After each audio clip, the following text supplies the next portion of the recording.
갑자기 내게 나타나준 너. 난 아무 말도 할 수가 없었지. 첫눈에 반한다는 이야기가 널 보는 순간 Assalamualaikum warahmatullahi wabarakatuh. Waalaikumsalam warahmatullahi wabarakatuh.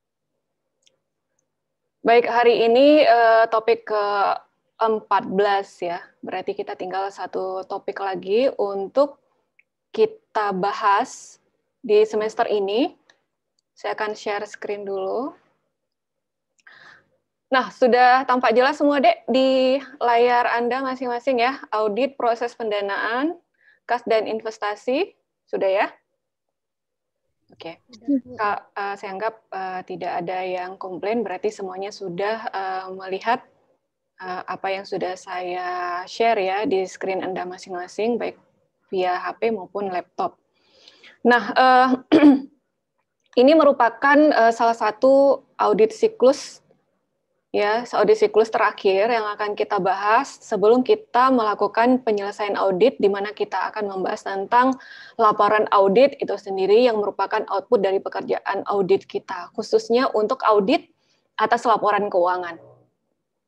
Nah, sebelum sampai ke auditnya sendiri tentang proses pendanaan ya, kas dan investasi, kita akan bahas sedikit, mungkin ini adalah review. Ya, review atas apa yang sudah Anda dapatkan pada saat Anda belajar pengantar akuntansi, kemudian belajar akuntansi keuangan, ya kan?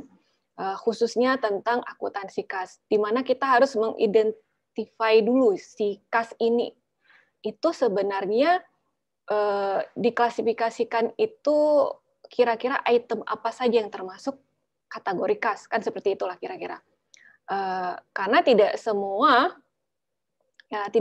item yang ada di perusahaan yang mungkin kelihatannya kayaknya nih kita akan masukkan dia sebagai kelompok kas, itu bisa jadi salah klasifikasinya, dia tidak termasuk kas. Nah, saya sudah tabulasi supaya mengingatkan Anda kembali biar lebih gampang, Bu, sebenarnya apa saja sih item-item yang bisa kita kategorikan sebagai kas, apa item yang bisa kita kategorikan atau klasifikasikan sebagai setara kas, dan mana yang bukan merupakan non-kas, gitulah kira-kira. Nah, kalau Anda lihat di slide ini sendiri, ini ada beberapa yang diberikan contoh ya. Misalnya seperti uang kas ya, uang kas di tangan, berarti kalau di tangan itu yang ada disimpan di perusahaan, gitu ya, disimpan di perusahaan. Jadi teknisnya itu adalah ketika ada uang di brankas perusahaan, maka itu kita kategorikan sebagai uang kas di tangan atau cash on hand, sering seperti itu ya istilahnya. Maka ini kita klasifikasikan dia sebagai kas. Oke. Kemudian ada yang namanya uang kas di bank. Berarti ini tabungan kita ya, atau giro ya yang kita buka di bank ya. Itu masuk ke klasifikasi kas juga, Dek. Ya, jadi makanya di sini dikatakan uang kas di tangan dan di bank. Kalau di bank baik itu rekening tabungan maupun rekening giro, itu klasifikasinya adalah kas. Yang kedua adalah kas kecil. Nah, kas kecil ini biasanya bendahara umum yang pegang brankas perusahaan lah gitu ya. Dia akan memberikan wewenang kepada bendahara kas kecil nih.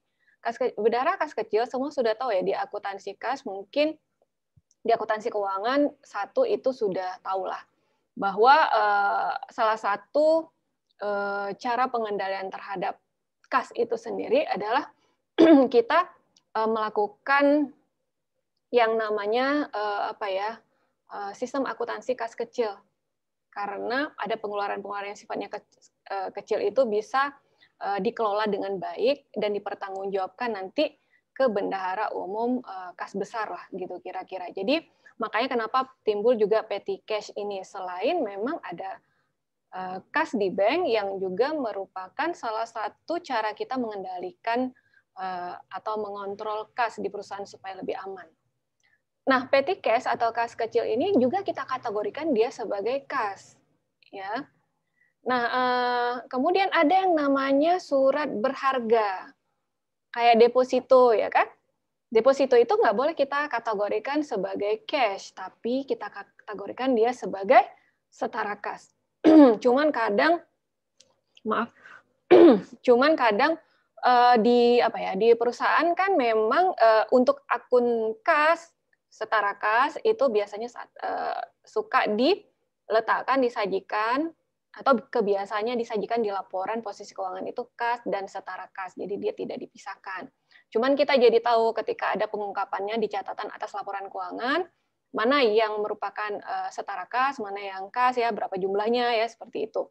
Surat berharga yang nanti deposito, kalau dia jangka waktu jatuh temponya kurang dari 3 bulan, itu Anda harus klasifikasikan dia sebagai setara kas. Oke? Tetapi kalau nanti surat berharga atau depositonya jatuh temponya lebih dari 3 bulan, maka Anda harus mengklasifikasikannya sebagai investasi sementara.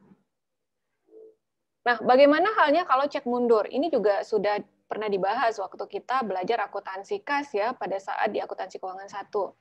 Nah, cek mundur ini nggak boleh ya kita kategorikan sebagai kas. Karena dia nggak bisa langsung kita cairkan atau kita gunakan ya. Maka ketika kita dapatkan kalau tanggalnya mundur, artinya tidak cek tunai ya. Kalau cek tunai misalnya hari ini kita dikasih, berarti tertulis di cek tersebut tanggal hari ini. Berarti hari ini juga kita bisa mencairkan di bank ya. Tapi kalau cek mundur mungkin tertulis di situ tanggalnya bukan hari ini. Misal tanggalnya 2 hari kemudian. Tanggal berapa hari ini? Hari ini tanggal 3 ya. Tanggal berapa, Dek? Tanggal 3. Nah, misalnya kalian mendapatkan sebagai perusahaan, kalian mendapatkan pembayaran atas pembelian barang yang kalian jual ya, misalnya sekitar 5 juta. Dan mereka mengeluarkan cek. Jadi bayarnya pakai cek. Tertulis itu 5 juta, tetapi tanggal cek yang tertera di dokumen cek tersebut ya, itu tanggal 5 misalnya. Berarti hari Jumat kan, tanggal 5. Hari Sabtu, berarti nggak bisa ya. Anggap aja hari Seninnya gitu, atau besoknya. Besok berarti tanggal 4 ya. Nah, tanggal 4. Jadi kalau hari ini juga, misalnya setelah kita selesai, nanti habis zuhur mau ke bank, nah kita nggak bisa cairkan tuh deh. Jadi tanggal hari ini, kalaupun kita masih mencatat, kita anggap dia masih piutang. Oke? Kan kita terima nih, cek 5 juta. Tapi tanggalnya tanggal berapa? Tanggal 4. Jadi semua sudah tahu ya, sesuai dengan siklus akuntansi, setiap transaksi yang mempengaruhi posisi keuangan dan hasil usaha harus kita catat, artinya harus kita jurnal. Berarti Bu, apa yang kita jurnal pada saat kita menerima cek tersebut, cek mundur ini? Maka kita akan menjurnal piutang pada penjualan. Nah, nanti besoknya ketika kita cairkan, kita dapat uang kan? Kita dapat uang, nah baru di situ berubah pengklasifikasiannya ya, dari piutang yang tadi, bukan berubah pengklasifikasian, tapi artinya piutang yang tadi sebelumnya hari ini, berarti kalau besok kita catat tanggalnya, nanti penjurnalannya adalah apa? Kas pada piutang. Berarti kan piutangnya selesai pada besoknya ya, karena besok sudah kita cairkan. Begitulah kira-kira. Nah, banyak sekali mahasiswa mungkin agak agak tidak paham di masalah khusus ya, kalau untuk cek mundur ini waktu membuat rekonsiliasi bank ya.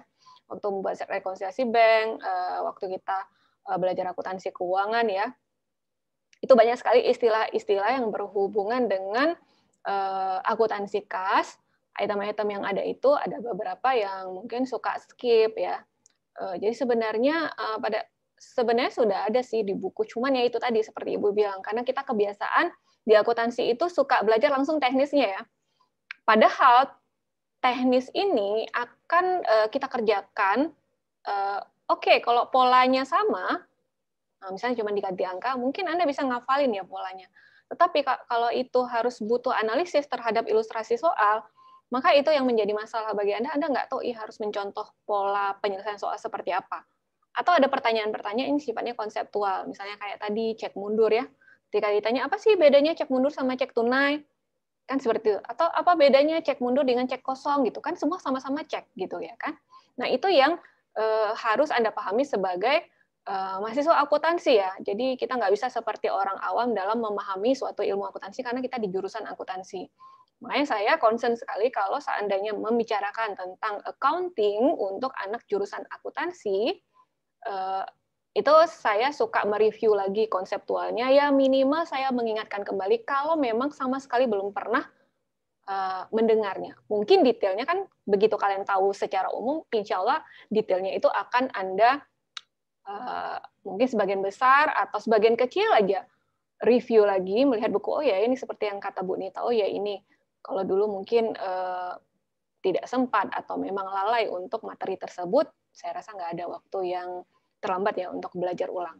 Oke, next kita lihat, kalau DP gimana uang muka perjalanan? Nah ini sering sekali terjadi, misalnya kayak di kantor ya, di perusahaan ya kan, seperti saya misalnya gitu, mau mau dinas ya keluar kota, biasanya kita emang dikasih talangan istilahnya kalau bahasa sehari-hari. Bu Nita nih talangan ya 5 juta dulu, nanti at cost ya, artinya at cost semua bukti-bukti yang saya keluarkan dari uang DP itu, ya plus mungkin uang DP yang dikasih itu tidak cukup, berarti kan pakai uang sendiri dulu ya. Nah itu semua nanti pas pulang dari dinas, maka akan dipertanggungjawabkan. Nah, jadi misalnya uang DP itu sudah dipertanggungjawabkan dengan bukti-bukti yang ada yang diberikan oleh pegawai yang dinas, maka baru setelah itu ya tidak ada lagi piutang tersebut ya dari si karyawan. Artinya kan sudah at cost ya. Misalnya 5 juta itu DP untuk perjalanan dinas. Mungkin di 5 juta itu ada uang untuk saya bayar hotel ya. Ada uang untuk saya bayar taksi dan segalanya yang hanya bisa saya pertanggungjawabkan kalau saya udah pulang. Karena kan kalau di awal dikasih kan saya belum melakukan ya perjalanan dinas tersebut. Begitulah kira-kira.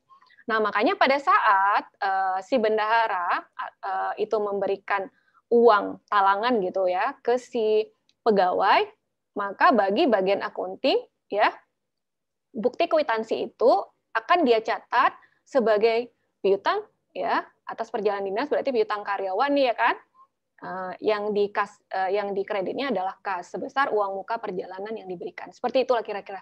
Dan kalau kalian nanti akan bekerja di sebuah perusahaan, hal-hal seperti ini sering deh. Apalagi biasanya anak akuntansi, lulusan akuntansi pasti kebanyakan akan ditempatkan di sesuai bidang keahliannya. Ya, insya Allah kalian akan ditempatkan di sesuai bidang keahliannya. Jadi kalian akan mungkin bisa jadi bendahara kas kecil atau bendahara umum ya yang pegang uang, atau kalian bagian accounting-nya gitu ya kan. Jadi jangan sampai kalian salah ya dalam memahami ya. Jangan sampai langsung membebankan uang muka ini. Mentang-mentang udah kasih ke karyawan, oh beban karyawan, bukan ya. Karena tergantung peruntukannya. Kalau dia perjalanan dinas, berarti kan dia harus nanti mempertanggungjawabkan. Berarti kita akan memperlakukan dia sebagai piutang karyawan dulu. Nanti waktu kita sudah sebagai karyawan ya, karyawannya udah pulang, dia kasih bukti-bukti yang dia keluarkan untuk keperluan perjalanan dinas tersebut, mungkin juga untuk uang pendaftaran, misalnya training ya kan ada uang pendaftaran dan sebagainya, lamsam ya, juga beberapa tagihan-tagihan yang diperbolehkan di perusahaan tersebut ya kan, maka baru kita sebagai perusahaan akan membebankannya sebagai beban perjalanan dinas. Seperti itu kira-kira ya. Saya yakin kalau kemampuan untuk membuat jurnalnya itu udah khatam, artinya udah sangat paham sekali. Mungkin yang Ibu maksud itu udah nggak masalah, ya. Tapi yang jadi masalah adalah ketika yang Ibu sampaikan ini menimbulkan pertanyaan dalam hati kalian. Oh iya ya, gimana ya cara buat jurnalnya? Apa yang didebit kredit? Nah itu berarti PR besar buat Anda. Mulai buka-buka kembali ya, bagaimana kita menganalisis suatu transaksi sehingga kita bisa mengambil keputusan bahwa transaksi itu harus kita jurnal. Oke, perangko dan materai juga demikian ya, itu nggak boleh kita kategorikan dia sebagai kas ya, maka dia beban dibayar di muka ya, dan dia biasanya contohnya itu adalah, contohnya itu adalah persediaan perangko dan juga materai ini juga. Kalau dia belum digunakan, ya masih kita kategorikan persediaan. Kapan dia dijadikan beban? Kalau sudah habis ya, Dek. Nah, ini konsepnya sama kayak perlengkapan kantor, Dek. Jadi perlengkapan kantor di dalamnya itu kan termasuk juga persediaan-persediaan yang memang belum persediaan bahan habis pakai lah gitu ya kira-kira, yang belum digunakan. Nanti di akhir tahun dilihat sisanya berapa, di awal tahun misal saldonya 1 juta ya, di akhir tahun kita cek, oh saldonya tinggal 200.000, berarti yang menjadi beban berapa Dek? 800.000 untuk tahun tersebut. Kan seperti itu waktu Anda membuat AJP. Kalau lupa, baca lagi. Nah, bagaimana dengan cek kosong yang saya maksud tadi ya? Kan sering distempel tuh NSF. Bu, dulu waktu akuntansi kas ada istilah-istilah NSF, NSF. Nah, buat yang lupa atau waktu pada saat perkuliahan tersebut kalian nggak masuk, atau pada menit saat dosen itu menjelaskan kalian itu ya biasa lah ya, kalau Zoom itu ya ada yang lagi ke belakang, ada yang lagi kemana gitu ya kan. Pas penjelasan itu pula kalian tidak dengar gitu. Jadi untuk mengingatkan kembali, cek kosong itu sering diistilahkan dengan no sufficient fund ya, NSF. Oke, jadi kalau ada tercap NSF berarti tidak ada uang di rekening yang mau tertarik, ya ditarik. Misalnya kita namanya PTA, PTB yang kasih cek, berarti tidak yang kasih cek ini PTB mungkin di rekening Bank BNI. Sedangkan kita rekening kita di bank lain ya, sehingga mungkin dia kasih cek aja, berarti kan kita ambil tunai, terus di bank tersebut kita transfer ke bank kita, itu terserah lah. Pokoknya kita tarik dia di BNI. Nah di BNI, bukan di BNI, tapi di pembukuan kita begitu kita dapat dapat cek itu kan karena cek tunai. Oh, tertanggal tanggal 3 Bu hari ini. Oke, kita harus mencatatnya di buku kita waktu kita terima dari pelanggan kita atau PTB tadi, kita langsung kas, ya, walaupun dia berbentuk cek ya, cek tunai kan, sebelum kita tahu tuh ceknya kosong, karena kita nggak akan tahu ceknya itu kosong atau tidak ada dananya ketika mau kita tarik, pada saat kita ke bank. Tapi kan waktu terjadi transaksi itu kan di perusahaan, maka kita langsung mencatat ya kan, tadi berapa, misalnya 5 juta. Kas 5 juta pada pendapatan penjualan, kan gitu. Oke, kalau pakai sistem perpetual berarti ada satu jurnal lagi yang harus kalian buat ya, harga pokok penjualan pada persediaan. Ya, berapa mungkin dari 5 juta itu berapa harga pokoknya? Kan kita tahu ya, misalnya anggap aja 4.100.000 misalnya gitu. Berarti 4.100.000 harga pokok penjualan. Karena nggak mungkin kan kita jual seharga harga pokoknya, mana ada untungnya ya kan nanti. Di kredit itu adalah persediaan, sehingga terupdate lah di buku besar akun persediaan untuk mutasi persediaan itu sendiri. Jadi perubahan terhadap persediaan harus selalu dicatat karena kita pakai sistem perpetual untuk pencatatan persediaan. Jadi selalu terupdate. Ya, jadi istilahnya saldo untuk persediaan itu selalu datanya mutakhir atau update. Nah, kalau itu terjadi, kapan kita taunya dia kosong? Taunya pas di bank ya. Nah, begitu di bank, kemudian diterima oleh bank. Nah, terus kita bilang nanti setornya ke rekening mana? Ya terserah kita lah nanti di bank kita katakan saya mau cairkan ini. Nah, ketika di bank mungkin ada proses kalau dia di atas jam 11, mungkin besoknya kita baru tahu ya. Jadi mereka ada namanya ya kayak jangka waktu paling telat untuk clearing lah, istilahnya seperti itu ya. Nah, anggap aja kalau di atas jam 11 itu udah nggak bisa langsung ya, jadi besoknya baru kita tahu misalnya seperti itu, udah tertolak ceknya itu. Jadi artinya sebelumnya kita sudah melunasi hutang ya, anggap aja oh ternyata ini hutang misalnya, kalau tadi kan tunai ya, anggap aja ini hutang. Jadi sebelumnya kita sudah gara-gara cek itu kita sudah melunasi, menganggap hutang mereka ini lunas gitu ya. Jadi kalau hutang lunas berarti kan di sebelah debit ya. Hutang pada yang kreditnya apa? Kalau sebelumnya dia itu adalah hutang, berarti kita catat dia sebagai apa? Di kredit kan? Hutang kalau bertambah di sebelah mana? Kredit apa debit? Nah, ini udah tidur semua nih. Oke. Dara. Dara. Coba Dara Nuriza, hutang bertambah sebelah debit atau sebelah kredit biar nggak ngantuk nih. Kredit. Ya, hutang catat sebelah kredit. Berarti Berarti apa istilahnya, ini bukan merupakan apa yang namanya ya. Kalau kategori ini berarti kebalik ya. Kita yang sebelumnya ya, kita yang sebelumnya berhutang. Nah, kalau yang Ibu katakan tadi itu piutang.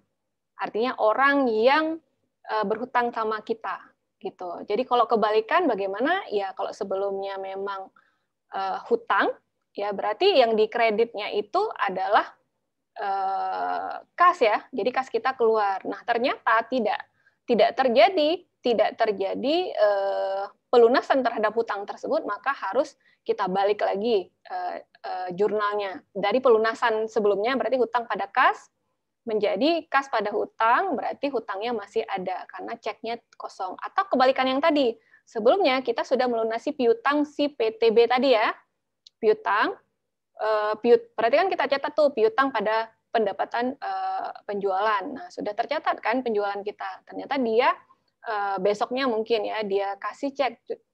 Jadi kita langsung catat kas pada piutang, berarti piutang dia lunas. Kalau pas kita cairkan ternyata ceknya nggak ada uangnya, maka kita balik lagi terpaksa. Bukan terpaksa ya Bang alurnya ya. Jadi kita balik dulu ya, piutang itu yang sebelumnya kita lunasi. Kalau piutang terlunaskan berarti kan kita kredit apa kita debit? Sasa bilang. Di debit, Bu. Kalau piutang lunas nih, bukan muncul, piutangnya lunas. Di kredit, Bu. Nah, piutang lunas di kredit ya. Kalau piutang muncul itu di sebelah debit. Nah, maka kita harus apa? Kita harus munculkan lagi piutangnya. Karena apa? Karena belum lunas. Karena apa? Karena cek yang dikasih oleh pelanggan kita itu adalah cek kosong. Seperti itulah kira-kira. Jadi tahu ya. Jadi walaupun kita lihat dari sisi mana dulu nih cek kosongnya. Apakah cek kosong itu adalah rekening kita sendiri? Kadang-kadang kan kita suka lupa nih. Bu, kok bisa Bu, kita sebagai perusahaan ngasih cek kosong? Bisa jadi kita nggak berniat kasih cek kosong. Ini untuk di prakteknya ya, supaya kalian tahu asumsinya seperti apa. Kenapa kita perusahaan bisa aja kasih cek kosong. Jadi, di perusahaan itu akan ada namanya pengelolaan terhadap persediaan kas di bank, ya kan? Nah, kita kasih cek tersebut hari ini. Oke, kita kasih cek itu hari ini. Berarti dalam asumsi kita, begitu kita kasih cek hari ini, pasti dia tarik kan hari ini? Dia tarik kan hari ini. Nah, andai saja si perusahaan ini nggak langsung tarik, boleh-boleh aja gitu ya kan. Rupanya dia tarik hari Senin. Oke, dia tariknya hari Senin. Nah, kita Jumat ada kepentingan mendadak, ada uang yang kita butuhkan ya dalam jumlah besar untuk suatu pembelian karena apa? Mungkin di situ ada periode diskon dari vendor gitu. Oke, kalau langsung 1000 unit ini kami kasih diskon sekian persen. Nah, kita kan mungkin itu tidak dalam rencana pengeluaran kas kita gitu ya. Nah, anggap aja akhirnya uang yang gara-gara Jumatnya besoknya ya kita ambil, maka uang yang ada di rekening yang harusnya tertarik, yang ditarik oleh si klien kita sebelumnya yang kita kasih itu, jadinya sisanya tinggal 1 juta misalnya.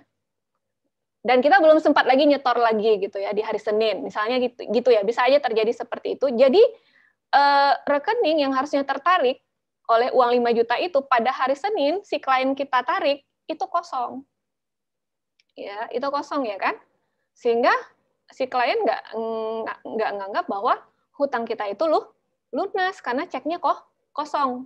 Jadi bukan cek kosong dalam hal ini bukan ceknya isinya nggak ada ya.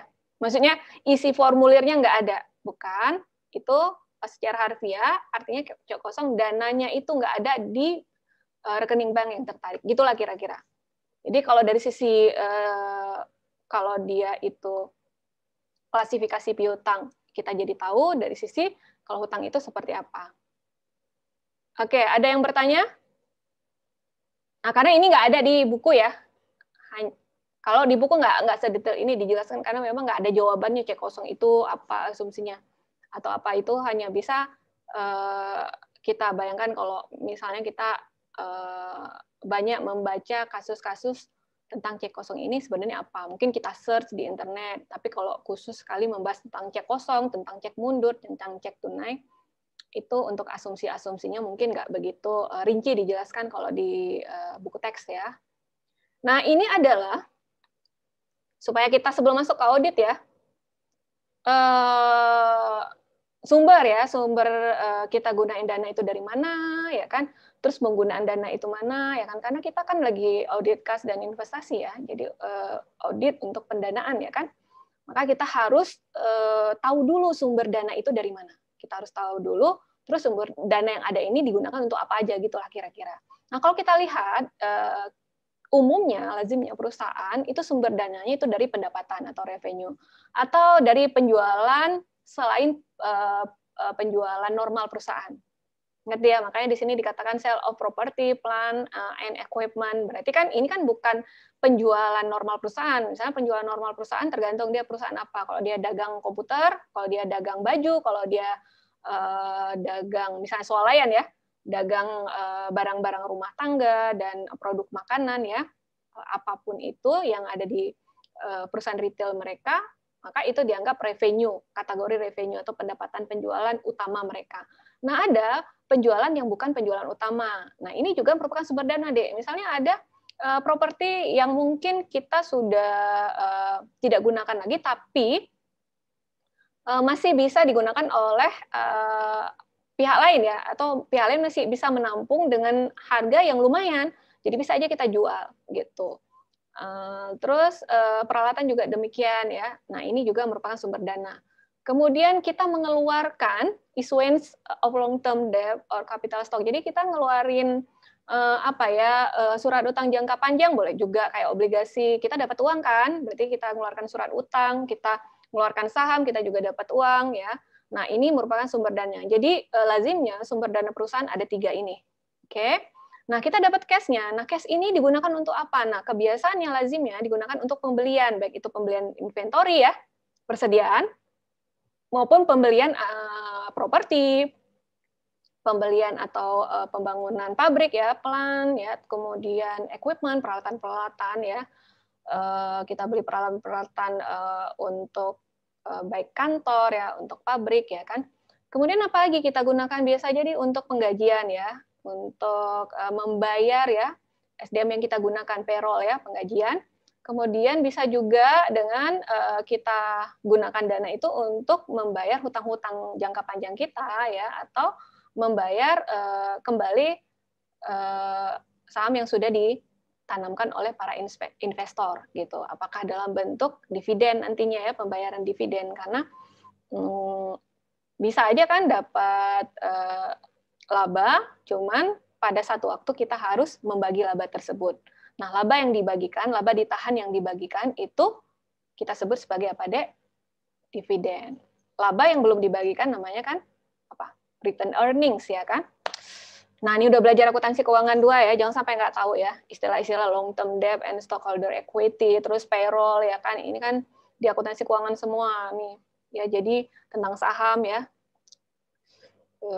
Saya rasa related ya, lagi belajar auditing juga, kalian juga belajar akuntansi keuangan 2, karena memang ada istilah-istilah yang memang nanti akan muncul ya di audit untuk akun-akun yang bisa jadi akan kita audit nantinya.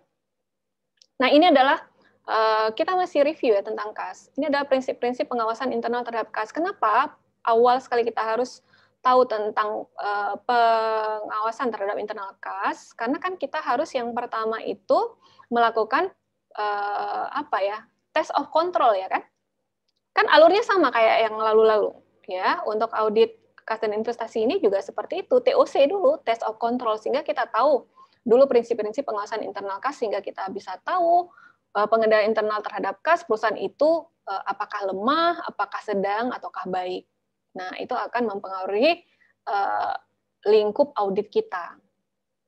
Oke, yang pertama, prinsip-prinsip pengawasan internal kas di sini menghindarkan seorang pegawai untuk menyelesaikan suatu transaksi dari awal hingga akhir. Nah, ini kita tahu bahwa jangan sampai di satu tangan ya semuanya, dia yang mencatat, dia yang membayar, dia yang meng-approve atau menyetujui, ya gitulah kira-kira. Nomor 2, memisahkan petugas yang memegang kas dari petugas pembukuan. Ketiga, sentralisasi penerimaan kas sebanyak mungkin. Jadi, rekening itu jangan banyak sekali dibuka di sebuah perusahaan ya. Jadi agak susah kita untuk mengkontrol, maka dia dibuat satu rekening sentral. Jadi apapun penerimaan dan pengeluaran di rekening yang sama, jadi semua terdata di satu rekening tersebut. atau beberapa, cuman jangan banyak. Mungkin untuk rekening pengeluaran gaji mungkin 1 ya, tapi untuk rekening penerimaan itu 1 gitu, penerimaan dan pengeluaran yang sifatnya memang operasional ya. Jadi misalnya untuk rekening untuk gaji, di situ ditampung 1 rekening, sehingga apapun mutasi yang ada di rekening khusus pembayaran gaji ya itu aja ya. Jadi kita lebih gampang bisa tahu untuk pembayaran payroll itu ya, penggajian. Yang keempat, mencatat dengan segera setiap transaksi penerimaan kas ya. Nah ini dia ya, jangan sampai lama-lama ya. Jadi setiap hari itu harus tutup buku seharusnya. Makanya kalau kalian kerja di bank, misalnya ini yang paling gampang kan saya asumsikan bank kan, itu yang bisa kalian lihat sehari-hari. Kalian mungkin dengar, mungkin ada tante kalian di bank, atau saudara kalian di bank ya. Kenapa sih teller itu pulangnya telat-telat terus ya? Nggak pas jam, kan dia tutup bank, Bu. Kita transaksi itu kan jam 3. Kenapa si teller itu nggak, kenapa harus jam 3 gitu ya kan? Karena mereka butuh waktu untuk melakukan rekonsiliasi harian itu ya. Jadi uang yang mereka terima, baik itu karena memang tabungan si nasabah ya, atau mereka transfer dan sebagainya, harus di-match-kan sama yang sudah dikeluarkan dengan saldo yang tersedia di mereka. Maka mereka harus mematch-kan angka yang ada di catatan di software komputer mereka pada saat hari itu dengan yang ada ya, yang ada di fisik uangnya. Dan mereka juga harus nyusun uangnya ya kan, harus berurut. Kalau kalian perhatikan, coba lihat teller itu. Makanya kenapa lama, Bu? Kenapa kita masukin aja terus uangnya? Ya nggak bisa, mereka harus teliti. Ya, terus waktu nginput, mereka harus teliti. Jadi walaupun teller sekalipun, ketelitian itu sangat penting. Salah aja mereka kurang 0, misalnya gitu. Misalnya gini ya, ada orang yang melakukan penarikan, slip penarikan gitu ya kan, melakukan penarikan, kita teller gitu, sebesar 10 juta. Terus kan kita ketik tuh, kalau kalian lihat, kan semua pasti udah pernah ke bank ya, waktu kalian narik uang misalnya, kan mereka akan input ya, supaya terupdate lah saldo kalian di rekening kalian masing-masing, di rekening nasabah tersebut. Nah, kalau dia 0 aja kurang deh, ya ketik ya, misalnya 1 juta dia ketik, bukan 10 juta, tapi yang dikasih ke kalian kan 10 juta, berarti kekurangan kas dia secara fisik berapa deh? 9 juta, itu satu nasabah loh. Bayangkan kalau ada beberapa nasabah yang terjadi kesalahan dalam dia menginput, nah itu otomatis apa? Otomatis dia nombok banyak dan malah dia harus telusuri dulu di mana salahnya. Dan itu kan membutuhkan waktu, bisa aja sampai malam dan bisa jadi nggak ketemu. Nah kalau nggak ketemu gimana, Bu? Berarti dia harus bayar. Bayangkan karena kelalaian kita harus bayar berapa deh? 9 juta. Oke, makanya hati-hati ya, nggak semua pekerjaan itu kita anggap oh semua gampang, nggak deh. Semua pekerjaan itu resiko tinggi begitu kita berhubungan sama uang. Ya, resiko tingginya itu kalau kita itu tidak dipersiapkan untuk selalu teliti dan tidak meremehkan satu angka pun, walaupun 0, tapi satu lagi, kas ini juga memberikan godaan cukup besar. Ya, kadang kebalikannya deh. Jadi bisa jadi teller ini termotivasi untuk karena dia memegang uang terus ya, namanya juga manusia, termotivasi untuk melakukan fraud di sana. Dan banyak sekali caranya. Jadi ternyata lebih banyak cara untuk berbuat jahat ya. Kayak lebih gampang ya daripada seolah-olah berbuat baik. Sebenarnya gampang berbuat baik, cuman nggak mau aja. Dan itu mungkin sering kalian lihat kasus-kasus yang terjadi kalau kita lihat sih sering dengar di perusahaan ya, di perbankan ya kan. Walaupun ada auditor internal tetap aja namanya manusia ya. Makanya kenapa yang belum lulus itu dosen-dosen sering mengingatkan Anda untuk selalu berbuat baik ya. Kalau pintar tapi nggak baik, itu akan menjadi sampah masyarakat juga deh. Bisa jadi nanti dia calon-calon koruptor, calon yang suka kolusi, ya, calon yang akan menindas masyarakat, ya bisa aja, ya, karena kepintaran dia karena dia tahu caranya, karena pintar ya kan. Kalau orang pintar itu kan dia tahu cara ngelesnya, tahu cara apapun yang mungkin nggak terpikirkan oleh orang yang biasa-biasa seperti itu. Ya, jadi bagi ibu berkesempatan sekali memang kalau ibu lagi ngajar auditing, ibu pokoknya minimal aja mahasiswaku itu lebih baik ya dari sebelumnya secara attitude. Mudah-mudahan nanti ke depannya kalau emang rezekinya walaupun dikatakan bahwa IPK itu mempengaruhi, itu mempengaruhinya adalah sekian persen aja. Karena memang kan dia ada batas minimal ya, misalnya minimal 3,00 untuk masuk di sebuah perusahaan atau untuk melamar pekerjaan. Nah, itu aja kalian pegang. Pokoknya selesai 3,00. Kalau mau melamar pekerjaan, tapi kalau mau berbisnis sendiri, emang ada perusahaan sendiri, orang tua, saya rasa mungkin IPK itu nggak begitu pengaruh. Minimal yang berpengaruh itu adalah motivasinya. Misalnya nggak ada motivasi nih untuk nilainya bagus, minimal motivasi Anda adalah kalian mengkontribusi IPK yang bagus ketika dinilai ya dalam akreditasi prodi. Ya minimal itu motivasinya. Ya jangan sampai kita mengkontribusi IPK yang jelek gara-gara kita pas dirata-ratakan kita jadi jelek gitu di bawah 3. Ya, oke. Next kita lanjut lagi apa saja. Nah, juga di sini semua pengeluaran kas menggunakan cek. Nah, ini Ibu bilang ya, makanya kenapa suatu perusahaan itu sebaiknya buka rekening giro ya kan? Karena kalau rekening giro dia nggak bisa kita buka tabungan, kita tarik itu pakai pakai formulir slip penarikan ya, yang nggak ada tertanda nomor urutnya kan? Kalau kita menggunakan cek, kelihatan nanti ada cek yang hilang atau kok nggak berurut ya ceknya ini apa nih, deskripsi untuk cek nomor 053 misalnya gitu, tergantung tercetak nomor urutnya. Jadi kelihatan nanti. Kalau yang relatif kecil kita tahu ya udah belajar akuntansi kas kecil ya, itu biasanya akan dikelola oleh bendahara kas kecil ya, di mana nanti akan kita tarik misalnya dia pakai sistem Impress Fund ya, gitu dana kas kecil dibentuk, misalnya 1 juta, ya udah tarik dari bendahara kas besarnya, minta cek 1 juta, dicairkan, nah 1 juta itu yang akan dikelola. Kemudian yang ke-8, membuat rekonsiliasi bank secara bulanan yang dikerjakan oleh pegawai yang tidak berhubungan dengan pengeluaran dan penyimpanan kas. Berarti nggak berhubungan sama bendahara. Jadi itu dikerjakan oleh orang yang di luar bendahara, ya, baik itu bendahara kas penerimaan maupun bendahara kas pengeluaran. Siapa yang ditunjuk? Ya, biasanya di bagian accounting nih. Oke, ini adalah kita sudah masuk hampir ke auditnya sendiri ya. Ini adalah prosedur analitis substantif atas kas.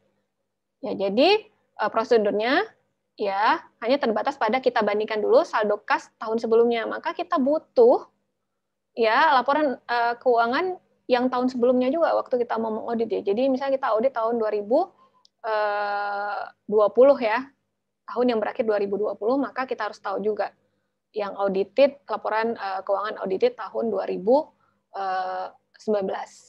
Dan kita juga membandingkan anggaran kasnya juga.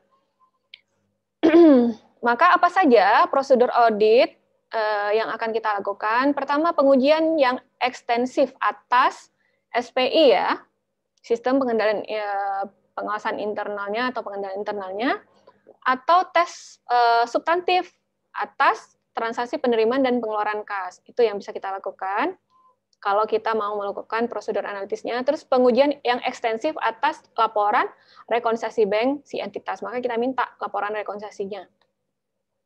Nah ini saya scan aja ya, karena males dibuat sesuatu. Cuman nanti kalau di buku auditing ini ada. Tinggal kalian lihat aja, sesuai dengan kelompok asersinya, misalnya tentang keterjadian, kelengkapan, apa saja pengujian substantif atas transaksinya, tinggal Anda baca. Nah, misalnya contohnya salah satunya ini ya, occurrence-nya ya, keterjadian. Berarti kalau berhubungan dengan penerimaan kas, kalau transaksi kas kan dia 2 ya, hubungannya transaksi penerimaan sama pengeluaran kas gitu kan. telusuri sampel dari ayat-ayat dalam jurnal penerimaan kas. Jadi kita biasanya akan menggunakan dari ribuan transaksi untuk 1 tahun itu, jangan semuanya ya. Jadi kita akan sampling jurnalnya, maka itu akan kita telusuri. Jadi kita kayak uji secara ekstensif untuk sampel tersebut ya kan. Kita telusuri ya dari ayat-ayat jurnal penerimaan kas ya ke nota pembayarannya. Terus kita lihat dokumen slip setoran hariannya gimana untuk transaksi tersebut. Dan kita cek juga ke rekening korannya ada nggak ya. Kalau memang ada, berarti kan clear ya, berarti emang betul-betul terjadi, tidak fiktif, bukan hanya dibuat-buat oleh si perusahaan itu aja. Karena bisa kita telusuri juga ke rekening korannya. Terus pengeluaran kas, telusuri juga jurnal pengeluaran kas ini, ke cek yang mungkin ada yang dibatalkan ya, atau mungkin ada paket ya, pengeluaran paket voucher ya, kalau memang ada perusahaan-perusahaan yang memang menawarkan voucher. Nah, ini kan berarti merupakan pengeluaran juga ya. Dan rekening koran, nah ini juga harus ditelusuri. Masing-masing nanti akan kalian lihat di sini, karena ini tinggal dibaca, karena ini mirip seperti minggu lalu juga ya, asersi atas kelompok transaksi itu ada 5, otorisasi, akurasi berarti berhubungan sama keakuratan angkanya, terus cut off-nya berhubungan dengan periode, terus jangan lupa klasifikasinya ya. Nah, bagaimana pengujian substantif kita terhadap saldo? Kalau tadi kan terhadap transaksi. Nah, kalau terhadap saldo, kita lihat juga keberadaannya. Dengan cara kita nguji secara rinci atas saldo akunnya ya. Kalau tadi transaksinya kan, makanya kita lihat jurnalnya kan, dengan dokumen-dokumennya apakah fiktif ya, ataukah mungkin tidak akurat perhitungannya ya, ataukah klasifikasinya salah gitu. Nah, kita lihat di sini pengujian rinci atas saldo akunnya berarti angka di saldo masing-masing akunnya ya. Untuk pengujiannya kita akan melakukan uji rekonsiliasi bank untuk setiap akun dengan cara kita jumlahkan ke bawah rekonsiliasinya dan daftar cek yang beredar, outstanding ceknya itu ya. Kemudian bagaimana dengan asersi kelengkapannya? Maka kita harus telusuri saldo per buku ke buku besarnya masing-masing ya. Kemudian penilaian dan alokasi. Nah, ini mengenai valuation dan allocation-nya udah pas nggak ya, udah betul nggak? Maka kita harus melakukan konfirmasi bank standar dan telusuri saldo menurut bank. Terus kan tadi kita udah minta tuh dokumen rekonsiliasi bank si perusahaan ya, maka kita harus telusuri juga.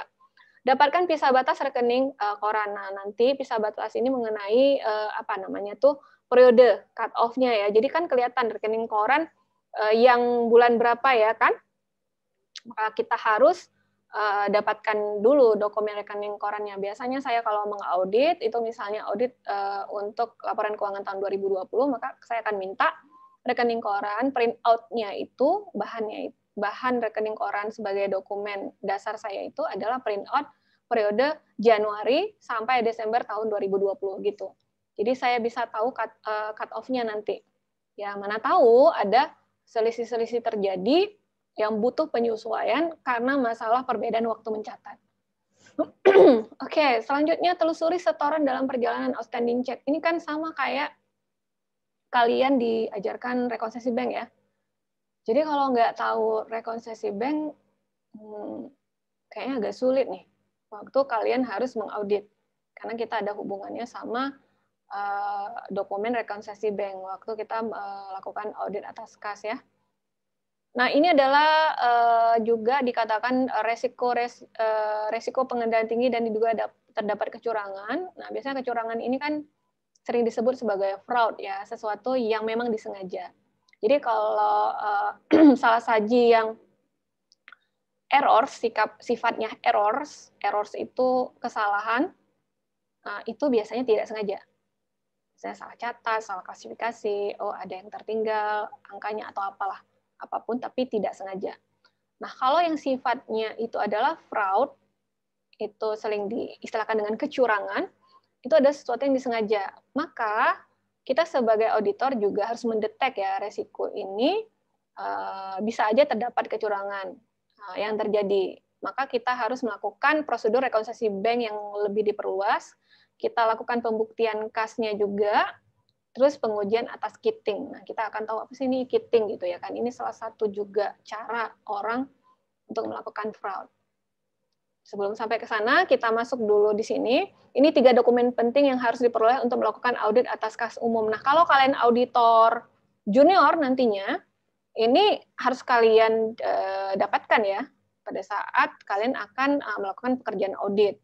Karena ini sebagai dasar kita nanti ya dalam kita membuat kertas kerja ya. Harus ada salinan rekonsiliasi bank kayak saya bilang. Kalau kita mau audit tahun 2020, ya maka kita minta ya dari Januari sampai Desember 2020 salinannya, berarti kopinya lah gitu ya. Untuk kopinya salinan rekonsiliasi bank. Terus surat konfirmasi saldo bank ini juga kita harus dapatkan, cut off si rekening koran bank ini juga harus ya. Bisa batasnya itu sampai dari periode mana sampai mana, atau dari bulan berapa sampai bulan berapa yang harus jadi bahan audit kita. Nah, ini adalah contoh KKP, kertas kerja. KKP tahu ya, kertas kerja pemeriksaan rekonsiliasi bank. Nah, ini misalnya, ini yang kita lakukan, saldo menurut bank, kan berdasarkan dari dokumen rekening koran, kan kita bisa tahu ya. Ditambah dengan setoran dalam perjalanan, ya ini informasi-informasi ini hanya bisa kita dapatkan begitu kita mendapatkan informasi-informasi yang kita butuhkan dari perusahaan ya, kalau kita kan nggak tahu. Cek mana aja yang masih dalam setoran perjalanan, cek mana aja yang masih beredar, yang belum dicairkan oleh siapapun yang kita berikan cek. Kayak Ibu bilang ya, kita udah mencatat itu sebagai pengurangan kas kita, tetapi karena si klien kita yang kita bayarkan pakai cek ini belum ke bank untuk mencairkan, maka saldo untuk dana tersebut kan belum terpotong, ya hanya terpotongnya di saldo pembukuan kita, dan ini yang menyebabkan perbedaan saldo ya antara di bank sama di perusahaan yang tercatat. Nah kemudian kan ini adalah saldo menurut buku yang belum disesuaikan. Penyesuaian terhadap buku. Nah, ini hanya bisa kita dapatkan karena nggak ada di buku biasanya. Di buku itu ngerti ya, di buku perusahaan yang tercatat di perusahaan. Itu adalah biaya jasa bank. Ini hanya bisa kita dapatkan kalau kita sudah print out si rekening koran ya. Atau laporan bank. Kalau nggak kan kita nggak tahu sudah ada pemotongan atas jasa bank. Terus cek kosong ya, di mana waktu kita waktu kita catat dia sebagai penerimaan, ternyata ceknya nggak ada. Jadi ya wajar lah kalau di bank juga tidak tertambah saldo kita ya. Cuman tertambahnya di saldo buku kita, karena kita terima ceknya. Ternyata pada saat kita mau cairkan, begitu mau dicairkan oleh bank, ternyata di rekening itu kosong. Maka dibalikkan lagi cek tersebut, dan kita secara perusahaan kalau itu adalah cek dari klien kita untuk membayar atas pembelian mereka, maka kita harus munculkan lagi piutang mereka. Seperti itulah kira-kira. Ini adalah beberapa istilah kode. Kalau F itu dijumlahkan ke bawah, berarti footing ya. Jadi jangan malas-malas deh menggunakan alat bantu berbentuk kalkulator, atau kita pakai kalau di komputer kan berarti kita kerjanya di Excel ya. Nah, kalau Excel itu kan bisa dengan rumus ya, langsung kita sum gitu ya, atau kita jumlahkan dengan angka-angka yang banyak, ribuan angka pun bisa kita jumlahkan dalam 1 detik ya. Yang lama itu adalah inputnya. Misalnya ada 1000 baris ya, angka-angka. Nah, yang jadi masalah kan ada menginput. Cuman tenang aja deh, kalau sekarang, karena semua adalah serba computerized, maka kita bisa minta data angka-angka itu dalam bentuk soft copy sama klien kita. Jadi kita ya nggak capek-capek banget sih kalau dalam mengaudit untuk input satu-satu. Kita tinggal copy paste aja angka-angka yang kita butuhkan yang dikasih dalam bentuk file soft copy. Ya, jadi sebenarnya sih nggak begitu ribet ketika kita menguasai suatu software, menguasai teknis khususnya untuk Excel ya. Kalau kita sebagai anak akuntansi itu kita butuh 2 aja sih menurut saya. Minimal ya. Minimal keahlian kita itu 2 dalam menggunakan komputer ya. Makanya kalian di aplikasi komputer tuh Word ya, Excel. Karena kita nanti harus membuat laporan, berarti kan kita harus bisa ya mengetik secara bagus ya. Jangan berantakan nulis di Word-nya gitu ya kan. Terus bagaimana membuat tabel-tabel di Word atau diagram-diagram. Nah, itu kan harus punya skill paham ya mengaplikasikan Word ya kan. Nah, demikian juga dalam mentabulasi angka, menambah, mengkurang ya dengan rumus-rumus tertentu, link tertentu dari dokumen sheet A ke sheet B. Nah, itu hanya bisa ada di Excel. Makanya dua itu betul-betul harus sangat dipahami kalau kalian ingin ya membekali diri kalian dengan skill yang nanti akan dijadikan sebagai salah satu kompetensi kalian. Di samping memang ijazah D3 akuntansi kalian, gitulah kira-kira deh. Jadi tidak ada mata kuliah yang rugi ya. Di setiap kurikulum itu udah dipertimbangkan sekali kenapa harus kita ambil mata kuliah itu untuk anak jurusan akuntansi. Oke, apalagi? C misalnya, C ini saldo ditelusuri konfirmasi bank, berarti sudah gitu ya kan, ini kan ada.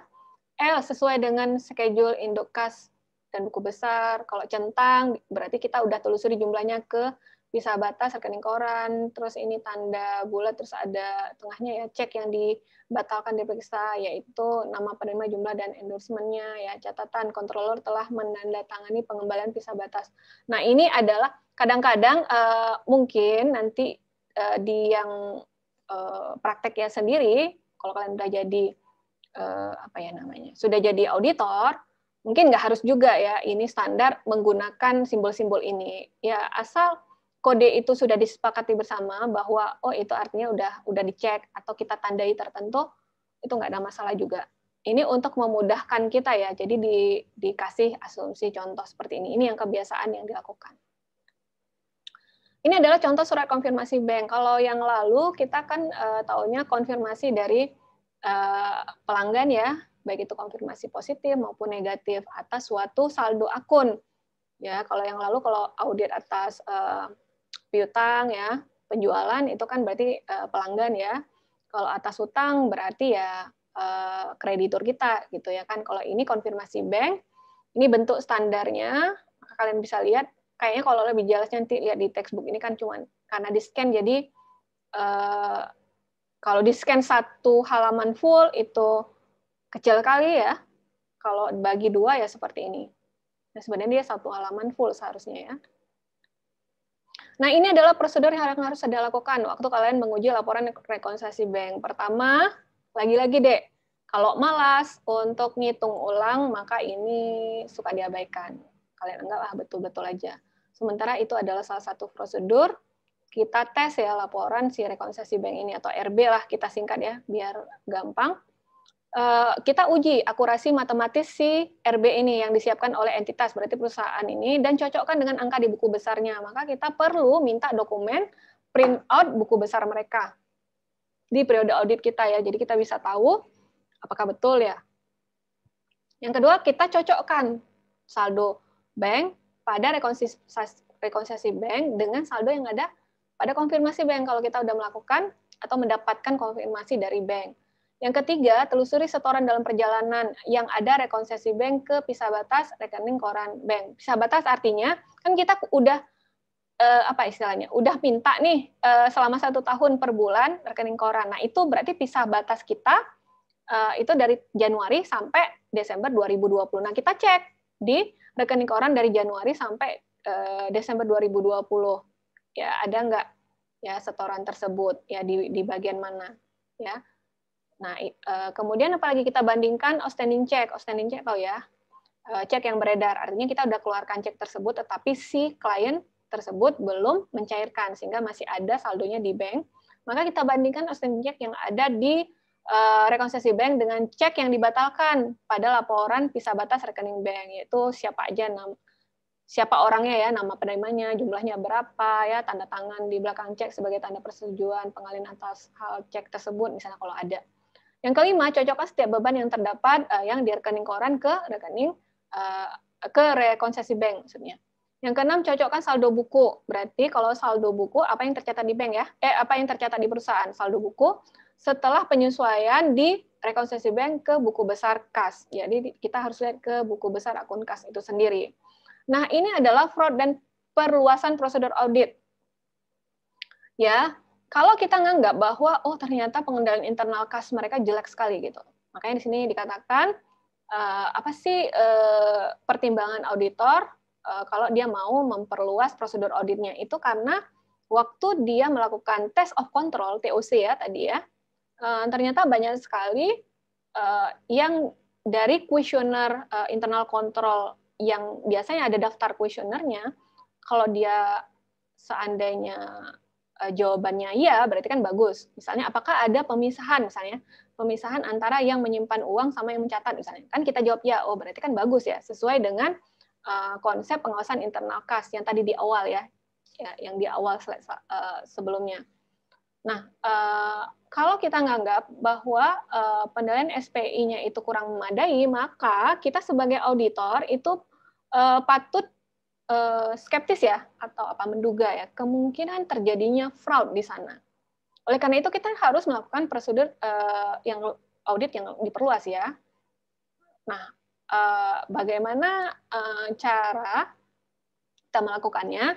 Nah, di sini dikatakan bahwa prosedur audit yang dapat digunakan supaya kita bisa mendeteksi fraud ini, khususnya kecurangan terhadap kas. Yang pertama, kita memperluas prosedur rekonsiliasi bank dengan cara kita melakukan tes terhadap rekonsiliasi bank bulan-bulan sebelumnya dan sesudahnya. Oke, jadi kita lihat yang sebelumnya bagaimana, yang sesudahnya bagaimana. Nah, apa nih tujuannya? Supaya kita bisa mendeteksi kemungkinan adanya item yang fiktif dan kemudian dihapus kembali. Misalnya untuk menutupi ketekoran kas, ini sering sekali nih kalau bendahara yang agak nakal ya. Dia udah tahu nih mau ada audit ya. Jadi sebenarnya udah ada yang tertarik ya dananya. Yang nggak tahu nih transaksinya itu basicnya apa, kenapa harus dia tarik? Bukan karena ada transaksi pembayaran, bukan karena apa-apa, berarti kan untuk kepentingan pribadi ya. Nah, supaya klop di rekonsiliasi bank, maka dia kayak nyetor. Ya, nyetor supaya klop saldonya antara saldo buku sama saldo di bank. Karena kan RB ini kan rekonsiliasi bank ya, per bulannya. Nah, di situ kita bisa mencurigai adanya transaksi yang fiktif ya. Kenapa udah masuk, udah keluar terus dimasukin lagi gitu. Ngerti ya? Nah, ini ada kasus ya terjadi yang kayak Ibu bilang ya. Memang kalau kita nggak dipersiapkan kuat banget imannya nih, begitu ada opportunity atas jabatan yang kita punya atau posisi yang kita punya, itu bisa aja terjadi. Misalnya kita adalah seorang teller gitu. Misal teller 1 dengan teller 2 mungkin ada akses-akses tertentu dan dia tahu caranya untuk bisa mengotak-atik ya rekening orang. Misalnya di teller 1 ini mungkin dia berniat ya untuk mengambil uang. Cuman dia niatnya cuma sebentar sih karena dia butuh. Mungkin itu maksud dia. Cuman dia mau ambil di mana ya gitu. Nah, mungkin dia ambil di rekening kawannya yang sebelah. Dia tahu nomor rekeningnya ada sebelah segala macam dengan aksesnya dia. Mungkin dia tarik, dia ambil dari rekening kawannya, misal 3 juta, masukkan ke rekening dia, karena dia butuh hari itu juga 3 juta misal. Nah, bulan depan waktu gajian, dia masukkan lagi uang 3 juta itu ke si kawannya. Sebelum kawannya notice bahwa ada transaksi yang dia nggak melakukan gitu. Mungkin dia nganggap bahwa karena dia tahu nih kawannya nggak jarang print buku, jarang lihat misalnya seperti itu. Dan itu terjadi bisa aja yang terjadi di perusahaan kalau kita itu adalah bendahara. Nah, biasanya itulah fraud yang bisa kita deteksi terjadi di sebuah perusahaan kalau ada item fiktif. Kelihatan dari ada transaksi yang mencurigakan di mana ada transaksi pengeluaran, terus tiba-tiba disetor kembali dengan jumlah yang sama.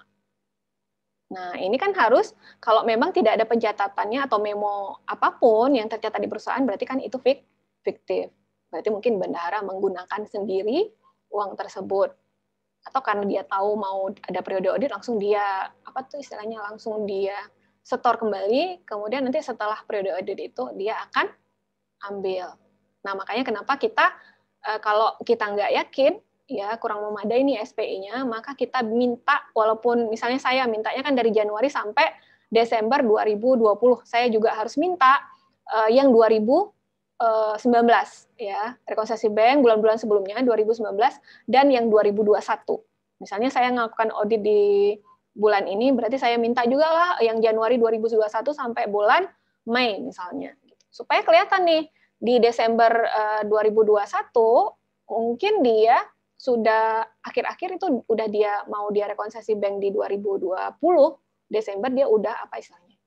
Udah dia tutupi ketekoran itu, sebelumnya mungkin diambil, sehingga saldonya pas kan? Yang penting saldo pas tuh di per 31 Desember 2020. Nah, nanti bisa jadi dia ngambil lagi nih di Januarinya, yang bukan periode kita. Nah, itu caranya kalau kita nganggap bahwa SPI-nya kurang memadai.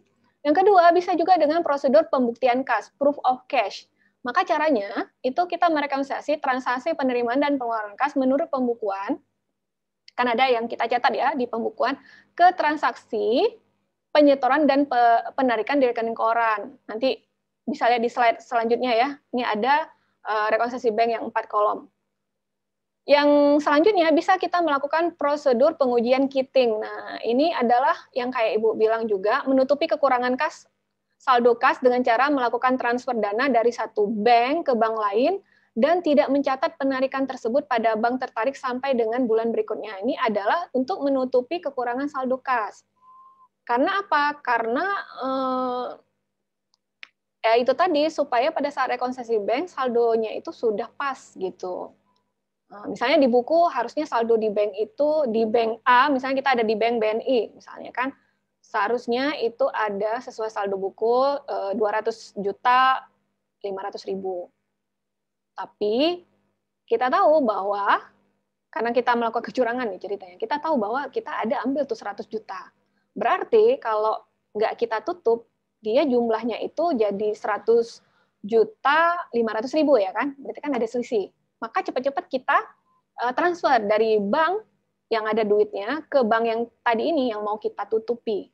Nah, itu namanya pengujian kiting deh. Ya, jadi menutupi kekurangan saldo kas dengan cara melakukan ini adalah proses kiting yang dilakukan atau salah satu jenis juga fraud yang dilakukan oleh suatu oknum ya. Nah, itu kita lihat kalau memang tiba-tiba ada transfer dana ke bank tersebut, dan dia tidak mencatat penarikan tersebut pada bank yang ditarik. Jadi misalnya bank yang kita tarik itu bank BSM, kita menutupi nih BNI Syariah ya kan? Maka di BSM ini tidak ada pencatatan sama sekali untuk apa penarikan tersebut. Sampai ke bulan berikutnya kita cek gitu ya kan? Jadi waktu kita ngecek rekonsiliasi bank si BNI Syariah, bisa jadi itu ada hubungannya dengan bank lain ya. Nah, kita lihat yang ada hubungan dengan bank lain itu yang juga merupakan rekening perusahaan pastinya ya kan. Nah, itu kok nggak ada ya. Kalau kok nggak ada pencatatan adanya transaksi penarikan di bank tersebut. Sementara bank tersebut juga merupakan rekening perusahaan ya kan. Nah, kalau prosedur pengujian lapping ya, itu kita bisa melihat dengan mereka menggunakan uang kas secara tidak sah. Ya, itu lapping ya. Menggunakan uang kas secara tidak sah dengan cara mereka ya menunda pencatatan penerimaannya. Lapping ini lazimnya dapat diungkapkan dengan prosedur. Jadi cara kita sebagai auditor, caranya kita membandingkan daftar penerimaan harian kasnya dengan bukti setoran uang ke bank. Ini contoh lapping. Nah, ini lapping ini banyak sekali oknum di perbankan sih temuannya ya. Atau oknum di perusahaan yang istilahnya gini, mereka melakukan fasilitas unit simpan pinjam, biasanya kayak gitu. Ya, biasanya simpan pinjam itu kan pasti bank ya, lembaga keuangan. Nah, ini biasanya sering ya, kalau kita audit di lembaga-lembaga keuangan, entah itu perbankan, kita dapat temuan ini. Nah, biasanya oknum-oknum yang ini ujung-ujungnya dipecat biasanya kalau ketahuan ya. Nah, biasanya juga kita dipekerjakan karena suatu organisasi merasa bahwa ada fraud di perusahaan tersebut, Sehingga perlu pihak independen untuk mengaudit. Nah, biasanya kita melakukan audit investigasi dan bisa jadi kita ketemu hal-hal seperti ini. Atau kita bisa ketemu hanya dengan kita melakukan general audit. General audit berarti kan audit umum ya, audit atas laporan keuangan keseluruhan. Nah, ini dia contoh lapping. Misal, ini tanggal 1 bulan 12 2009, ya karena kan kita harus membandingkan nih daftar penerimaan harian kas dengan bukti setoran uang ke bank ya. Karena apapun yang diterima oleh perusahaan kan harus disetor nanti uangnya ke bank ya kan, berarti kan harusnya match gitu ya. Kita lihat tanggal 1 bulan 12 2009 penerimaan sebenarnya itu berarti di perusahaan dia terima uang nih dari anggap aja di sini siapa nih, Abot ya. Berarti kas diterima sebenarnya di perusahaan itu kan 7.500.000. Nah, kemudian penerimaan yang kas yang ditahan itu 7.500. Nah, 7.500 ini enggak dia setor. Makanya penerimaan dicatat dan disetor itu kan 0 ya, tidak disetor. Terus di hari yang sama dia dapat juga penerimaan kren. Dari kren itu sebesar 8 juta. Penerimaan dicatat dari si kren, yang nggak dicatat kan dari si Abot nih. Ya. Berarti kan nggak kelihatan di buku ya, di pembukuan, karena nggak dicatat. Terus penerimaan dicatat dan yang disetor itu punya si keren ini 8 juta. Ya, sedangkan yang ditahan nggak ada. Berarti yang diambil oleh siapapun orang yang menerima uang ini, itu adalah yang Abot 7.500.000. Jadi dia tahan dulu. Oke, next besoknya, pada tanggal 2 bulan 12, ada penerimaan lagi dari Bastov sebesar 8 juta. Nah, Bastov kan ada uang 8 juta nih, istilahnya modal dia untuk nutupin yang kemarin yang nggak dia setor. Artinya seharusnya dia disetor ke bank ya, tapi karena diambil oleh si oknum ini, berarti ya ini pasti terima uang ini kan pasti si bendaharanya ya, yang juga merangkap sebagai yang mencatat. Makanya nggak boleh nih bendahara juga yang mencatat juga, pasti akan kemungkinan seperti ini. Jadi si Abot ini ya langsung dia catat sebagai penerimaan. Berarti kan si Abot ini dia lunasi dengan uang siapa? Uang si Bastov yang dia terima, 7.500.000. Sehingga penerimaan kas yang ditahan berapa, Dek? Tinggal 500 lagi ya kan? Tadi kan karena 8 juta, berarti ada sisa 500 lagi. Oke. Di saat yang sama Winfred juga melakukan pelunasan sebesar 5.500.000 di perusahaan tersebut. Si Winfred tidak dia tahan, jadi semuanya dia catat di pembukuan sebagai penerimaan. Oke, di hari ketiga itu ada Brown. Ya, kita menerima dari Brown itu kas yang diterima itu kan 9.300.000, mungkin pelunasan piutang atau penerimaan karena dia membeli ya langsung tunai, pokoknya apapun itu, pokoknya dia menerima uang ya dari Brown 9.300.000. Bastov yang hari kemarin itu kan nggak kita catat sebagai penerimaan. Nah, kita pakai uang si Brown untuk melunasi si Bastov ini ya, karena sebesar 8 juta. Sehingga kalau kita lihat dari uang si Brown ada sisa kan? Nah, 1.300.000 dia tahan lagi nih, yang 1.300.000 untuk nalangin si Bastov dulu. Kemudian si Miller kasusnya sama, nggak dia tahan. Ya, jadi 3 hari aja, ya ini 3 hari aja deh, belum dia setiap bulan seperti ini ya, setiap hari ya. Penerimaan kas yang ditahan itu 9.300.000. Berarti ya ini adalah praktek lapping yang biasanya digunakan oleh oknum karena pengendalian internal perusahaan itu sangat lemah. Makanya ini cara kita mendeteksinya. Karena kan kita ngerasa bahwa, oh, kenapa ya ini yang pegang uang dia, yang nyatat dia, kan pasti ada kemungkinan kita menduga ini ada praktek lapping nih, gitu. Oke. Ini bukan Ibu ngajarin kalian untuk berbuat jahat. Ini adalah Ibu sampaikan bahwa ini yang terjadi di lapangan, supaya ketika kalian jadi auditor, kalian jangan ngerasa semua orang baik ya. Kita harus skeptis, begitu kita jadi auditor, kita harus cek gitu, dan apa yang harus kita lakukan. Nah, itu yang saya sampaikan di sini, sehingga kita nggak, apalagi kalau kita nanti jadi auditor dan sering ditugaskan untuk melakukan audit investigasi atas suatu fraud gitu, yang diduga harus dibuktikan oleh pihak independen. Biasanya kita akan dipanggil sebagai auditor independen untuk membuktikan Nah, jangan sampai kita terlalu lugu juga, semua orang baik, nggak mungkin, nggak deh. Ya, jadi kita jangan melihat orang, kalau kita sebagai auditor, kita jangan melihat bentuk orang, performa orangnya ya, kita melihat bukti. Makanya Ibu suka sekali di awal-awal selalu menyampaikan, Dek, ingat ya, auditing itu apa? Dia concern-nya di bukti. Makanya kenapa di situ auditing adalah, apa Dek? Proses ya, proses pengumpulan ya dan pengevaluasian bukti. Makanya kan bukti itu menjadi hal yang sangat penting karena nanti bukti ini yang akan menjadi dasar ya kita memberikan opini tingkat kesesuaiannya apakah dia sesuai standar atau tidak ya dengan basic asersi si manajemen. Berarti kalau di atas laporan keuangan asersi manajemennya adalah laporan keuangannya, angka-angka yang ada di laporan keuangannya. Oke, nah jadi wajar aja kalau kalian di koran-koran, kalian sering lihat, Bu, kayaknya ada kasus nih, kecurangan dan segala macam. Kok kami dengar di bank tertentu ada kasus bahwa oknum tertentu telah melakukan fraud misalnya. Kayak mereka merekayasa angka-angka sehingga untuk kepentingan pribadi gitu ya kan. Atau mereka menahan, nanti lama-lama sih ini ketahuan juga karena siapapun klien ini kan pasti ngerasa udah lunas nih, misalnya si Brown ya, Brown ngerasa udah lunas 9.300.000. Mungkin kalau terjadi apa istilahnya ya, ada audit untuk kasus ini kan kita sebagai auditor untuk piutang sendiri kan kita akan memberikan surat konfirmasi ya. Anggap aja sampelnya jatuh ke Brown. Brown menganggap bahwa oh saya sudah lunas, saya sudah catat 9.300.000 kok masih ada sih tercatat karena memang tidak dicatat oleh siapapun yang menerima uang si Brown kan. Kenapa tidak tercatat? Karena uang si Brown ini 9.300.000 dipakai untuk ngelunasin si Bastov yang 8 juta. Sehingga si Brown ini di pembukuan perusahaan itu masih tercatat berhutang. Gitulah kira-kira. Mudah-mudahan kalian paham ya, walaupun dengan Zoom saya jelaskan. Nah, ada lagi yang namanya prosedur pengujian window dressing atau WD ini ya.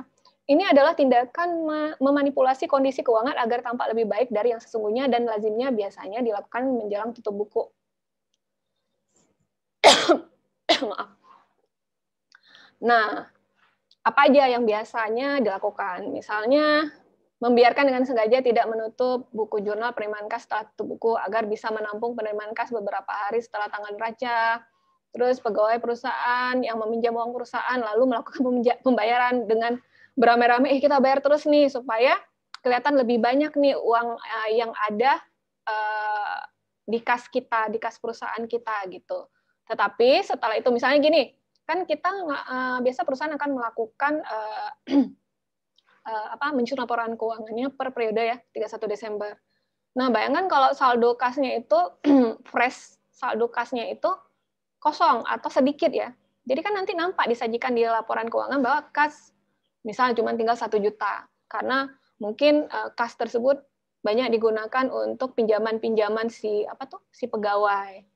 Tapi supaya nampak terlihat lebih baik di asetnya, kan nanti nampak di total aset, maka jangan banyak ke piutang ya, piutang pegawai, atau ini mungkin kasbon ya, artinya ada, kalau kasbon itu Dek, nggak tercatat Dek, cuman kayak di bawah tangan dengan bendahara, minjam bentar gitu ya kan, nanti waktu gajian dia bayar. Itu sering sekali terjadi di lapangan. Sehingga kalau kita sebagai auditor internal di perusahaan harus juga melakukan inspeksi mendadak atas berangkas yang ada di bendahara perusahaan ya.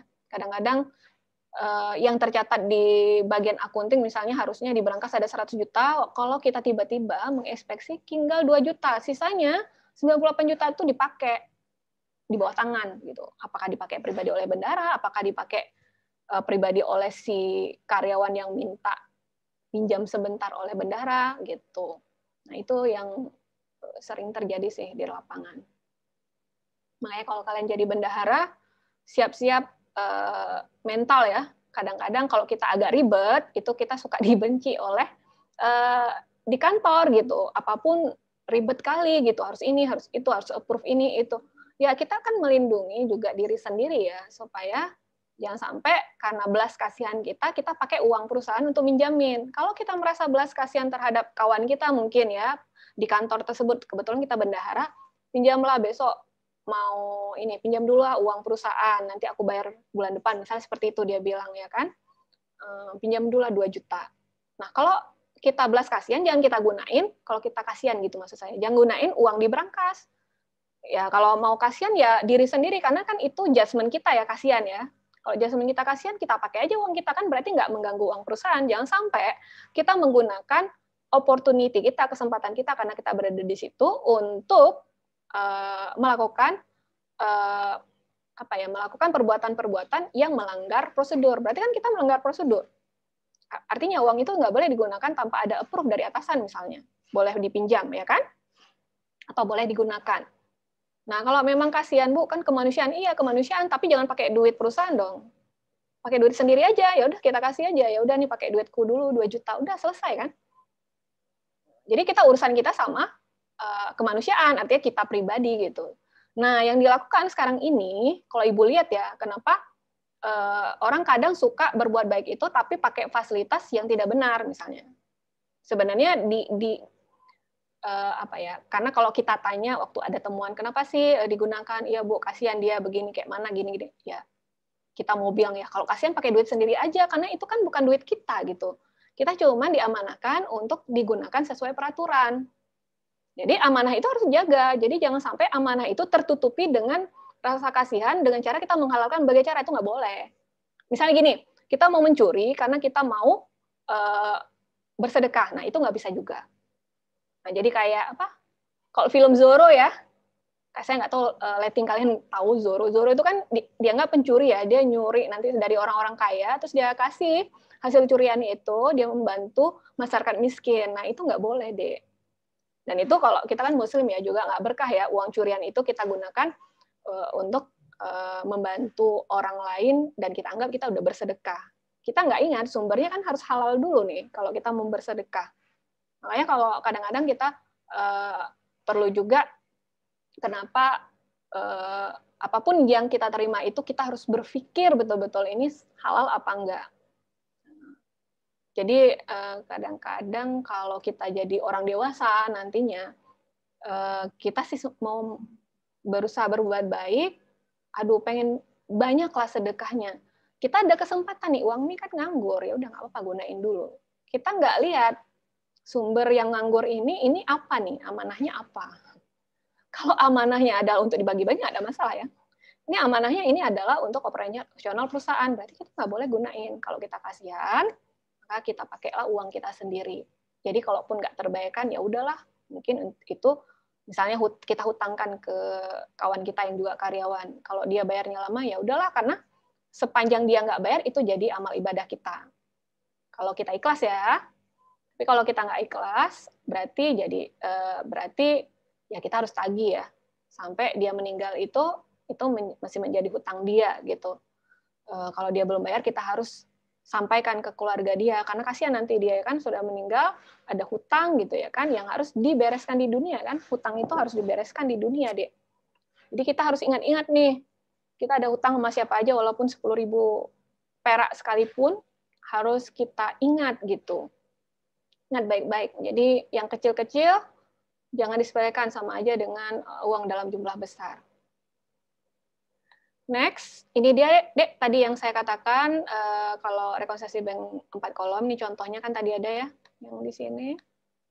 Ya, prosedur pembuktian kas, proof of cash-nya boleh kalian gunakan contoh untuk rekonsiliasi bank 4 kolom. Kalian buat tabel seperti ini supaya kita nanti bisa membuktikan ya kas ini, proof of cash. Ya, jadi kita cek. Jadi kalau kita paham sekali tentang accounting cycle, kayaknya hal seperti ini ngecek ke buku besar dan sebagainya, itu sih nggak ada masalah. Ya, karena kita udah paham sekali tentang accounting cycle, dimulai dari, kalau suatu angka itu pasti dimulai dari adanya transaksi, kemudian kita jurnal, pasti nanti harus ada di buku besar, karena itu kan nggak boleh terskip ya, langkah-langkah di siklus akuntansi. Kalau tiba-tiba di jurnal nggak ada, tiba-tiba nggak ada angkanya laporan keuangan, itu berarti fiktif ya. Nah, bagaimana dengan audit investasi? Tadi kan kas. Nah, kalau investasi sendiri kita tahu ya bahwa hubungannya biasanya sama apa Dek? Biasanya ada surat saham ya, ada saham, terus juga surat berharga seperti surat utang ya, dan surat berharga lainnya ya yang memang ditawarkan di dunia bisnis ya, yang istilah hybrid securities, convertible securities. Saya rasa ini juga sudah pernah ada di akuntansi keuangan 2 ya dibahas. Nah, kalau itu yang terjadi, kita mau audit ya atas investasi ini, maka prosedur substantif yang kita gunakan sama halnya seperti yang sebelumnya atas kas ya, ini kan atas investment itu sama deh. Ya, kita lihat keberadaannya, kita lihat hak, kewajiban, kelengkapan, penilaian dan alokasinya. Maka jika itu telah kita lakukan, seperti ini misalnya. Nah, ini ya, ketergajian serta hak dan kewajiban. Contohnya apa? Kita uji secara rinci atas pengungkapan. Tentukan apakah efek ini, maksudnya surat berharganya ya, telah dijaminkan dengan kita bertanya kepada manajemen, kita juga mereview risalah rapat kalau ada rapat-rapat dewan komisaris ya, perjanjian pinjamannya bagaimana dan dokumen lainnya supaya kita bisa meyakinkan bahwa asersi ini memang ada keterjadiannya, memang kita tahu hak dan obligation-nya itu seperti apa. Dengan adanya kita melihat perjanjian-perjanjian dan dokumen-dokumen tersebut. Dan mengenai kelengkapan ya kan, kita juga tentukan apakah ini pengujian atas pengungkapannya ya. Berarti kalau pengungkapannya itu kita lihat di mana deh? Biasanya kalau di laporan keuangan di CALK ya. Kita tentukan seluruh pengungkapan atas investasi, baik itu surat utang maupun ekuitas ya, sahamnya yang disyaratkan tentu saja sesuai dengan kriteria atau sesuai dengan peraturan yang berlaku. Lengkapi daftar pengecekan pelaporan keuangan untuk memastikan bahwa seluruh pengungkapan laporan keuangan terkait investasi telah dibuat. Nah, seperti itu. Dan mengenai akurasi dan penilaian, misalnya di sini juga ya, baca catatan atas laporan keuangan. Makanya saya katakan ini CLK merupakan salah satu jenis laporan keuangan utuh ya. Jadi kalau nggak ada CLK berarti nggak utuh tuh laporan keuangannya. Jadi laporan keuangan itu harus 5 itu utuh. Jadi dari mereka harus membuat laporan posisi keuangan, laporan laba rugi, laporan ekuitas pemilik, laporan arus kas, dan juga CLK. Kita harus baca nih catatan atas laporan keuangan dan informasi lain untuk meyakinkan kita bahwa informasi tersebut akurat dan disajikan dengan layak pada jumlah yang tepat. Nah, untuk mengenai apa ya tadi, di sini ada yang berhubungan dengan penilaian ya. Nah, untuk berhubungan dengan penilaian, pengujian untuk nilai wajar terhadap investment itu bisa dilakukan dengan cara ya kita mendapat pemahaman tentang bagaimana manajemen membuat pengukuran nilai wajar. Jadi kita harus paham dulu nih. Berarti kan kita harus tanya ya ke manajemen gimana mereka melakukan pengukuran nilai wajar itu, dan mungkin bisa jadi kita ketemu juga jawaban ini kalau kita membaca CLK-nya. Terus apalagi pengujian fair value terhadap investasi ini atau of investment ini, pertimbangkan apakah keterampilan atau pengetahuan khusus diperlukan untuk bisa menguji nilai wajar ini. Lakukan tes atas ketepatan pengukuran nilai pasar investasi. Maka kita mungkin akan mengetes beberapa. Serta terakhir kita evaluasi kelayakan nilai wajar investasi yang dilaporkan oleh manajemen yang ada di laporan keuangan mereka. Nah, ini adalah tahapan penentuan nilai wajar terhadap investasi. Biasanya level pertama itu kita melakukan penilaian berdasarkan harga di pasar aktif untuk aset investasi yang identik. Jadi kalau aset investasi yang sama biasanya memang kalau harga pasarnya itu aktif, artinya gini, untuk dasar investasi itu contohnya itu gampang kita temuin harga pasar aktifnya gitulah. Apalagi kalau dia berhubungan dengan saham ya, atau investasinya tergantung nih investasi sementaranya apa. Oke, sepertinya sudah habis ya waktunya. Jadi terima kasih. Ya, nanti kita akan lanjut lagi di minggu depan ya. Karena sudah selesai untuk perkuliahan di hari ini. Assalamualaikum warahmatullahi wabarakatuh. Terima kasih sudah menonton video ini. Jangan lupa subscribe, like, comment, and share.